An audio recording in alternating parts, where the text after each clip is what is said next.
So today I will have an interview with two awesome people from the US, and they have invested in Ghana and Ghanaian farming. And I just want to give you guys a warning. I look so tired in this interview. I do not know why, but guys, please don't come for me. So anyways, without further ado, please enjoy this interview and hope you guys learned something. Everybody, so today we have Isaac Bama and Felicia Bama, and they are the members of TWT Enterprises. The question I have is, when exactly did this start for you? Like, what year? When did you guys start thinking about this? For me, I would just say it's always been because I've been here in the US for close to 12 years or 13 years now. Even the first time when I was coming here, I always knew that I always want to go back. Oh, Like, but things happen, then you just get stuck into here, like, then you just, before you know, you just going way deeper, you know. But for the project and building and all those, the farming and things, because we had the house for a little while, right? Like way more than the farm. 2015, we got the house. Yeah, I kind of plan things, and I'm also flexible, so I always, I pay attention and focus on things when I want to do them. So I thought about it and I was like, so let's say we want to move over there. What would be the main thing that we need? And I was like, okay, we need a shelter first because I don't want to go and depend on somebody. So I started with a house, and I got a house. We bought it from an estate company, and it's done. So after that, and I was like, okay, now the house is gone. So what do I need so that we can live over there better? And this is income. So that was when the farming thing came in. So the farming actually, it started with, okay, let's say we go and we don't have anything to like any money. What can we depend on? Farm. If I have my own farm, I can plant anything. So, and I realized that I can also make a lot of money from the farming. So I just combine both of them. So I have a farm. We actually on the farm, the pig farm right now that we have. We have a lot of stuff growing on over there right now. There's nowhere to start farming like in the world for me except back home in Ghana, because that was where I was born, and I've always known that anything you plant over there will grow. It doesn't matter what it is. You just throw it away. You go back 2 weeks, it will be growing.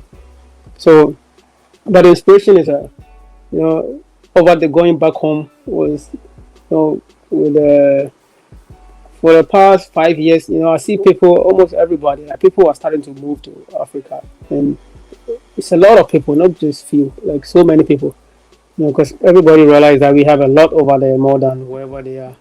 So everybody going back home, and my wife, she started watching videos and about Africa and stuff. I kind of got it got me more interested. I've always been interested in it too. So okay, yeah. So I mean, when like you said, if people keep saying that farming is not very important and all those things, like yeah, I don't see, like, I would say personally, farming is the most important thing in the world right now. Because without food, what are you gonna do? Like, just eat the air or something? I don't know. So yeah, even if you're not going into farming for business, you can always farm for food. So it's the most important thing that anybody will ever do for themselves. Like just a little bit garden in your backyard and all those things. It will go a long way to, I would say, maybe saving you money, or like it will prevent you from spending all your money that you work for all the time. See, it's not so always like. not to cut you off, but you're thinking of actually going back, like to move back, right? That Oh was yeah. We are all moving back. Personally, I've always wanted to move back long ago. Like it just that like sometimes some stuff happen and you have to get something straight. But personally, it wasn't like getting things straight. But I just always wanted to go back home. Do something over there. Because I don't feel like living in your country entirely, like, and just building somebody else's country is wise. Just to me personally. Like it doesn't matter what you know, but whatever you know, you can always use that to help your own country to develop it, especially Africa, because it needs it right now. We need to change our mindset and reverse those things. you know Instead of going, people over there should start coming home to help, not just bringing more people over there and people dying on the way over there and all those things. It's another story maybe for another day. Yeah, but farming right now in Africa, I think is the main source of income for most people. You know, and the thing about farming is you can export those things that you have. You can import some food. You can export some food. Eggs. You can send food anywhere in the world. People buy them, and especially most of the things in the UK and even in the US here and so many places. Most of them they come to Africa and get them and just bring them over here and just polish them like they were made here. So I just personally believe that if we go that way for the start, because we have other project that we will do in the future, but we just want to start with that, get our foot in the door, then build up and then move on to other things, and also create a lot of employment for other people over there on the country. Agree with everything that you said, and I personally relate. Like, we're not really taking care of our own things. So I've noticed that there are some people that are complaining about other people who are doing certain things, but then, especially us in the diaspora, if we're running away, then how can we complain when we're not the ones who are cherishing whatever is there? So I do agree with you so much, and even within this whole farming thing, because I'll be honest, like, if you asked me this 3 years ago, I'd be like, who cares? Like, who cares about farming? What's so important about that? But that may be a conditioning. That may be a thing of you don't know what you have until it's gone. Next generation, we should do a better job of breaking that chain. If you have food, you are rich. If you're able to cultivate your own, you don't have to depend on somebody else. Because in even your case of what you were talking about, if we're importing things from Italy that we grow ourselves, then first and foremost, that's a waste of money. Yeah. And secondly, why can't we do that ourselves? Like, why are we still depending on somebody else to do that? Actually, on the farm, the pig farm right now that we have a lot of stuff growing on over there right now, like tomatoes, plantain, mango, so many things, Oh, wow. that you can actually like survive on. Like even if you don't have money, you just go get your own food. If you have your own house, you have your own water, everything self-sustainable, all those things, it will make your life easy. Plus, when you have kids, yeah, they have to eat. Like, yeah. For education, it's just a secondary thing. You can always educate them anytime on your own thing. But yeah, so the house started first, then we switched to farming. Then right now we are actually way deep into farming right now. Like, that I think at this point we are the point that within about maybe 6 months, I do believe that we will see a lot of profit from the farming. Like either 6 months or less, everything will be. Me right now we are making here money here and there, but the timeline is in about 6 months. I do believe that is going to be something that will generate a lot of money for us to be able to move on to other projects. Yeah. So 2015 was the beginning. Yeah. Okay. The house, and then later on more projects, and then um, you got some land, and then you did the pig farming, and then you did plantain and tomatoes, and diversified a little bit. Was this something that, I'm trying to be careful, but was it a lot of money that you invested into it, or is it something that you think is attainable? Like, I'm trying to wonder, like, let's say if I had about 4,000 US dollars, do you think that would be a good place to start? Yeah, I do believe that it will be a good place to start. And personally, I would even say that even if you have $500, it's all about Really? it's all about the way that you plan. Because there are some people who live their life on the highway. They just want to high stuff, like quick and stuff. Those things. Yeah, if you have a lot of money, you just stay on the highway. Or if you have a little bit of money, you can start with just a small thing. Maybe just buy, because in Ghana you can buy plot land and you don't have to buy a whole land. You can buy a quarter plot. You know, just a smaller one. Maybe you can establish something little and build your way from there. Like talking about that, and let me give you some numbers, and then I'm going to approximate some of them, estimate some of them for you. So I always do a lot of research on this farming thing that we do before we plant anything. So I asked somebody that, even let's say you want to do tomato farm. So on one plot of land, which is probably going to be maybe 70 by 100, if you plant tomatoes on that thing, maybe you spend about 100, like maybe 1,500 to about 2,500 Ghana cedis, which would probably be maybe Well, that's about what, About $300 or 700. something? Yeah. No, about $300.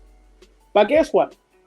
I asked the guy, like, what profit can you expect from that if you're just doing tomato farming?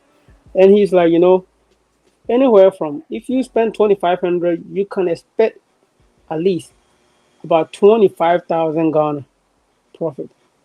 Like after you take your money out of it, maybe you probably expect about 20,000 Ghana profit. So you can tell the difference. 20,000 Ghana is about $4,000. So if you spend $300, then you get $4,000. You don't lose, but just remember, you have to put in your effort. Work, work on it by yourself. As time goes on, you can hire other people to help you work. You don't have to rush into it like waiting for a whole lot of money. We didn't start that way. Yeah, Yeah. we didn't start. We didn't start that way. But in my situation, I was in a good spot because I had just come out of college and I got a good job right off the bat. You know, and I'm a scientist, and those things they pay a lot of money when you work.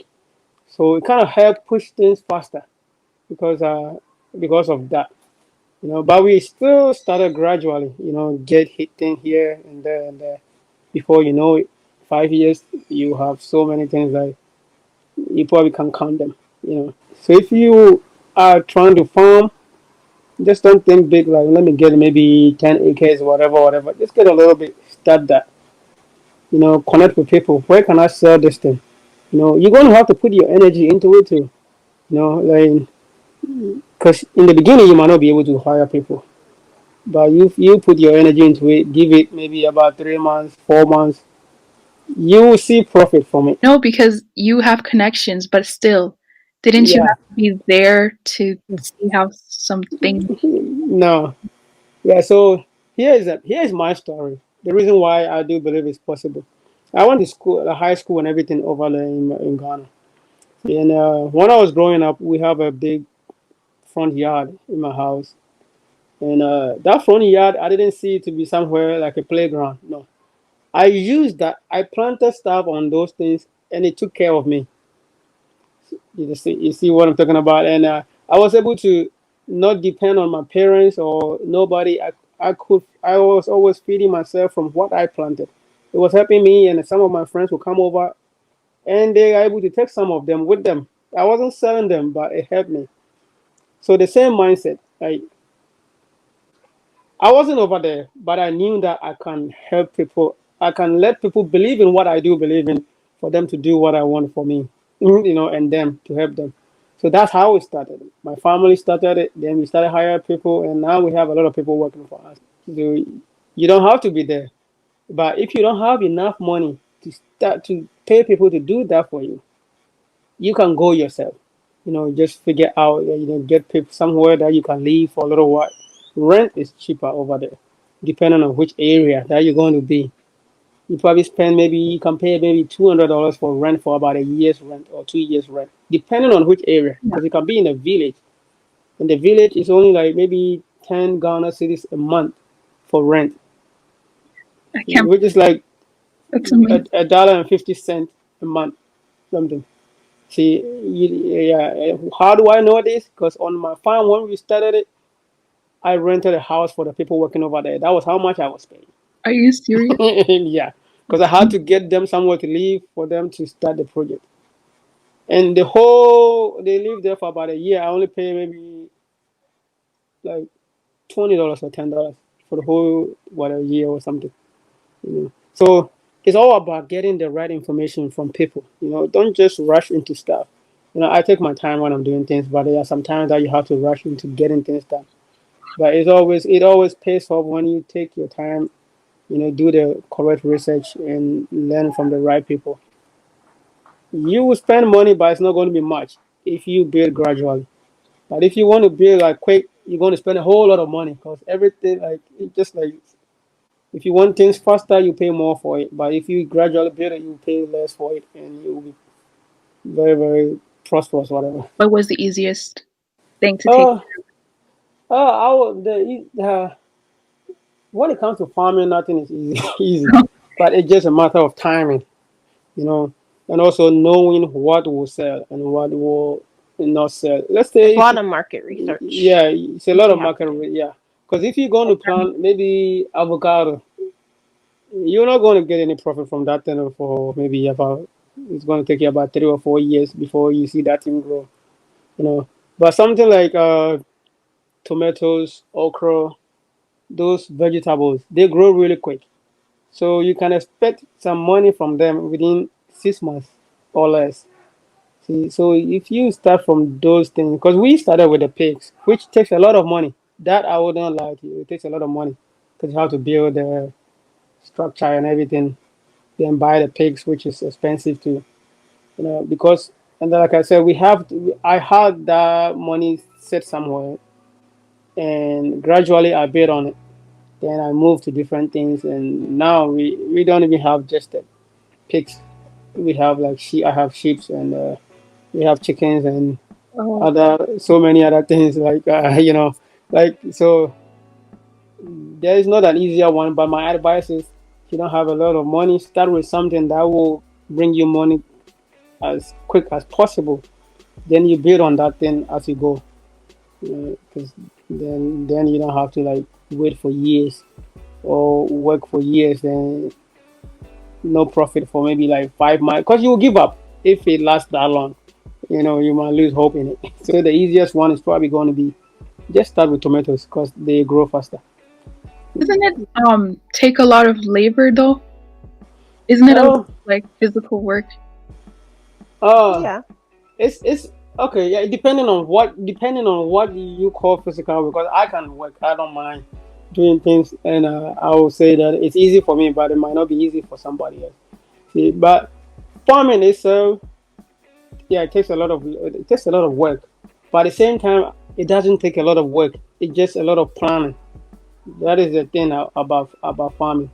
Because if you wait for your land to grow to some point that you have to like go and hire people to come and clear it, then it's going to take a lot of labor. But if you manage it, management, yeah, I would say management. For the first run, it might take a lot of labor, but once you clear that and you manage it, it's not a lot.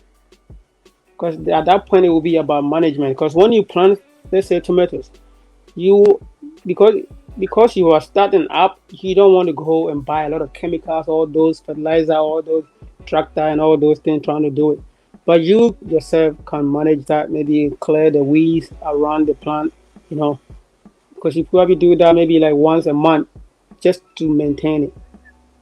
Just like you just take it as your full-time job. As anybody goes to work, people do over here. Go to work for 8 hours a day and we don't complain. But if you do the same thing with what you have, which you know that is going to be yours, there's no way you're going to fail. Because the same thing that we do here. You go somewhere, sit at somebody's job, trade your time for money. You trade your time for your own establishment. It will be easy for you. Because just so personally, it's not difficult to farm, and it doesn't take a lot of labor if you plan right and take it as your full time job that you are doing. Yeah, because if you try, that's the mistake that most people do. Too much Yeah, multitasking. if you Yeah. tried so many things and trying to get, that's why I said, if you got the house, we got it done. We got the pigs, we got it done.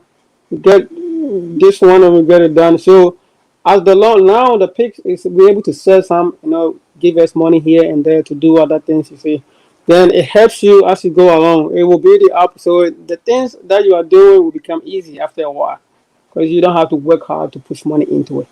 So they will So start whatever paying for you themselves. did in the beginning, you use that money to build the next thing, and then use the money from those 2 things, you build the next thing, and then those 3 things, you build the next thing. Yeah, so you're not sourcing thing. money from all these different places. Yeah. You're sourcing it from yourself. If it wasn't the coronavirus, we would have rented our house too. We were going to do Airbnb with it, but because of all, that was the point that everything hit.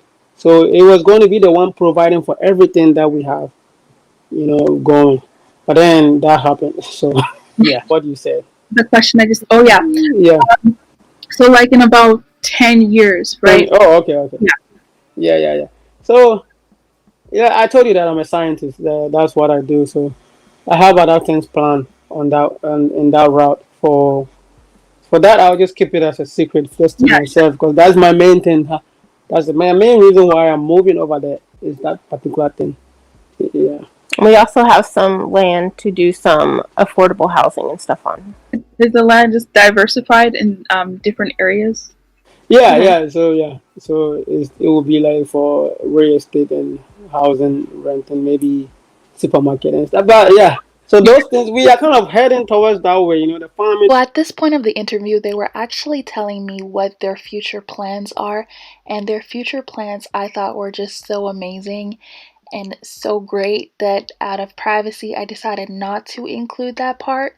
But if you guys want to know, you guys could definitely just email them and ask them what they want to do. It's really crazy. It's genius. It's brilliant. You said that you started it off with that as well to do other things, because I think that the perception is that once you're in that's all that it is. That there's nothing else to do. I think that has something to do with the negativity associated with, oh, I'm a farmer. Like you said, the negative perception. But as far as like America over here, like we're taught not to do those things in school. Like we're supposed to let somebody else feed us, clothe us, all of those things, and we're just supposed to go through school and college and then go work for somebody else. We're not really taught how to do those things for ourselves. So whereas like our parents' generation and our grandparents' generation, like growing food and cooking and things like those things were things that they were taught how to do. But when things started to get more industrialized, they kind of pushed those off to the side and steered us toward things that they perceived were higher education or easier jobs because they didn't necessarily want us to do the hard labor stuff. But that has also created food shortages around the world and things like that because there's not enough people farming to feed everybody. So I think it's just mostly the negative stereotype around it is why we don't do it, but anybody can do it. Like even if you were here in America, you could go get you a plot of land somewhere. Like a lot of cities are going to like switching over like abandoned lots to community gardens and things like that. Or if you know somebody that has a big yard, you can ask them, hey, can I come plant some food in your yard? There's YouTube videos you can watch to learn how to grow tomatoes or peppers or squash or whatever you want to grow. There a lot of times you can go to the county extension office and they have classes on how to grow food, local food, like because not everything grows in every zone. Yeah. So like they'll show you what grows in your zone. They have canning classes, so they'll teach you once your food is grown how to can your food. So like the county extension offices, sometimes the community resource centers, and things like that type of establishment will have classes on those things. There's urban farming classes all over the country. So it's not necessarily just something that you have to leave to do. Yeah. Like anybody, anywhere can learn to do it. It doesn't matter what country you're in, where you're at, if all you have is like a 3-foot by 3-foot piece of grass in your yard, you can learn to grow stuff on it. And everything you learn to grow is going to make your grocery bill shorter. Yeah. So if you're growing your own tomatoes and your own spinach and your own lettuce, salad greens and things like that, that's less money you're spending at the grocery store. Yeah. So you can take that money that you would have spent at the grocery store and maybe invest it in an online training course or books to read or something so you can learn either more about farming or learn another skill. All those little things combined, you use them to build up onto the next piece. Yeah, because there's a guy, one guy on YouTube that I actually watch, you know, and he's over, I think over here in Oregon or somewhere, in Seattle. I don't know, around here in Washington, but he started a farm, like a tomato farm, and he was talking about the profit that he made from the tomato farm on in his backyard. He makes about $5,000 a month on the tomato farm, and the tomato farm is probably about maybe like 10 by 10, whatever thing that he has done in his backyard. But then he structured it in such a way that he can have different layers of it, you know. So the 10 by 10 is about maybe 20 by 20 now, like, see, and he's making that much, and he sell organic tomatoes to his local people. So the because he doesn't use chemicals, he sell it for very very expensive. It's organic, and everybody is buying it, you know, and he's making $5,000 a month because he also rotates between the levels so that every month he will be able to harvest from one of them to make his money. You know, then he already quit his full time job. Same thing. There's a guy that I work with. He quit his job. He actually just quit the job right now. Moved to Montana, bought himself a land over there, and he's doing his own farming over there. See, like, so the farming is one thing because there's food shortage, but people just go to the store and see the food over there, and they there's always going to be food. But see, it's not like that because like just look at the prices. That will tell you that there's food shortages because the prices just keep going up because there's no food. But because everybody sees it all the time, it's, oh yeah, we get it. People wasting here and there, But then when you get paid and you don't see where your money goes, you be, where did my money go? Then yeah, it's over there in the supermarket because the the prices. That's where everything went to them because the price has gone up. So yeah, it doesn't matter where you are. You can start those things gradually. Before you know it, you're over the roof. Then you just be gone.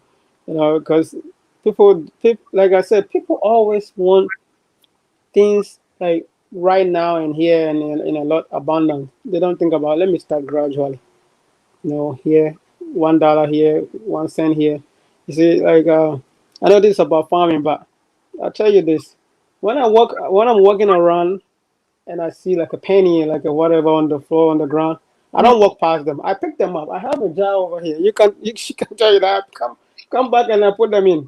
See, sometimes I work in our laundry thing. The people who do laundry and this is just a quarter, and then they leave it in there. I go and pick them all up and I put it in my thing. No, once in a while we pick them all up and we do laundry with them. You see, I said I don't have to spend my pocket money, just those things that I gathered together. That's how life is. Because we are so quick nowadays that we stop paying attention because we just everything is I want it now, I want it now. See, when you are moving that fast, your attention begin to slow down.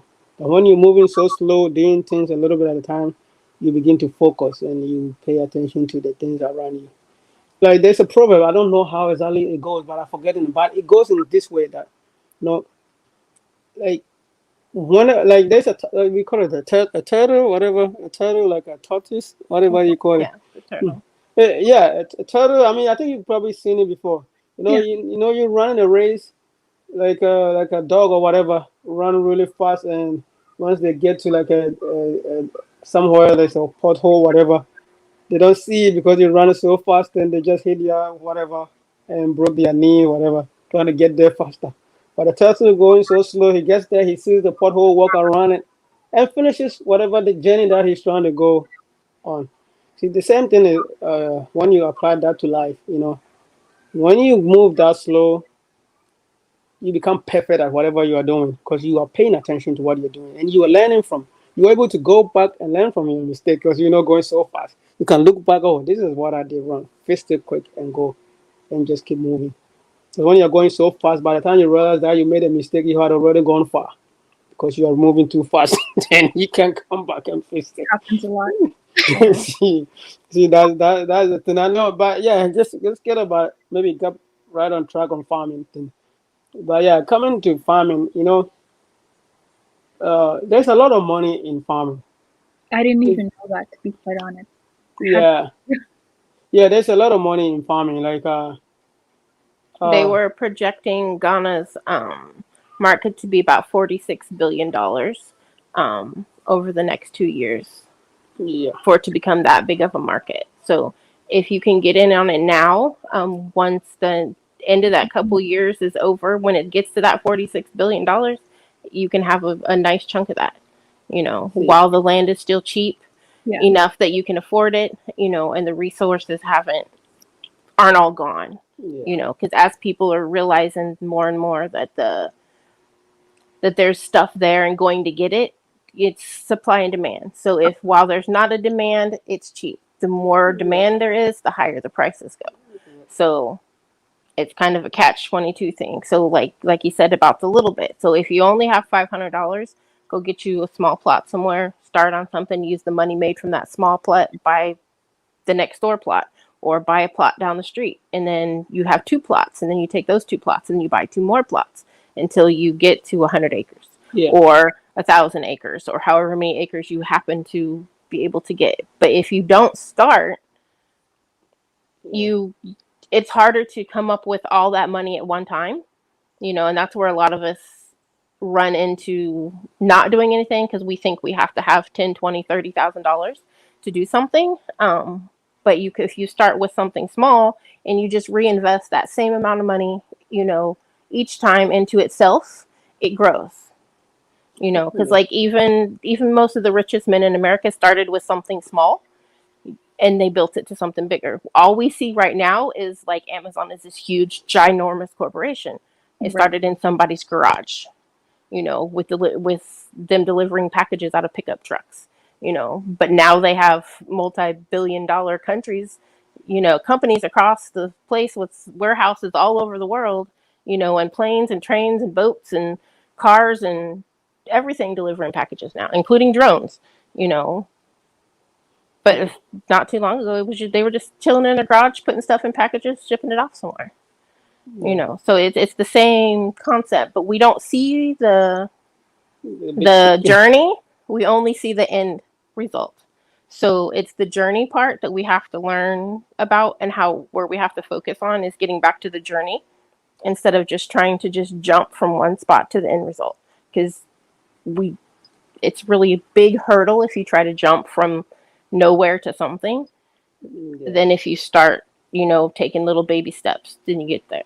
If anybody watching or listening, just go and sit down and calculate how much you pay for tomatoes.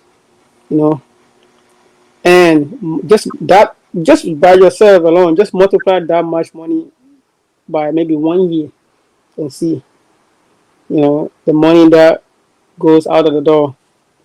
Because let's say, like the tomato farm that I just told you that I will just planted and starting. I think I gave them maybe about 200 Ghana cities or let me 50 Ghana, something around there. And they bought well, I already have the land. So I didn't, yeah, I already have the land. So I didn't count that into it. But then once that thing grows, I think they said that there's a box in Ghana, like, because they said the tomatoes in a box. I think each box is about 2,000 Ghana or something when you sell them.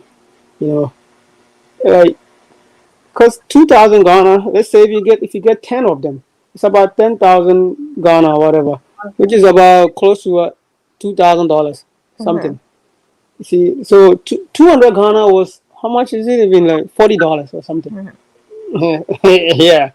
You see, but that, so gradually, if you just do those calculations, if you're trying to get into farming, just find somebody and ask them about, okay, I want to grow maybe okra on 1 acre of land.